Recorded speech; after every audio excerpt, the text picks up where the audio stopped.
বন্ধুরা তোমরা অনেকেই জানো আমরা একটা গাছ লাগানোর প্রজেক্টে কাজ করছি। তো ওই প্রজেক্টে গাছ লাগাতে গিয়ে আজকে বাগানে কিন্তু দেখতে পেলাম দাদারা কিন্তু ডাব পাচ্ছে আর ডাব খাবো না হতে পারে। তাড়াতাড়ি কিন্তু দাদাদের বললাম কেটে ঝপ আমাদের দিয়ে দাও দাদা। আর দেখো এখানে দাদা ডাব কেটে আমাদের সার্ভ করছে আর আমরা কিন্তু কচি কচি ডাব বন্ধুরা খেলাম আজকে।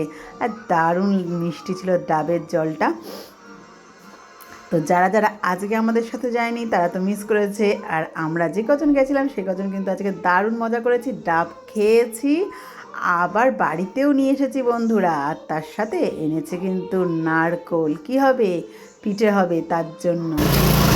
ডাব খেয়ে আর নারকোল নিয়ে বাড়ি যাচ্ছি বন্ধুরা। এই যে দেখেছো আমার হাতেও একটা আছে।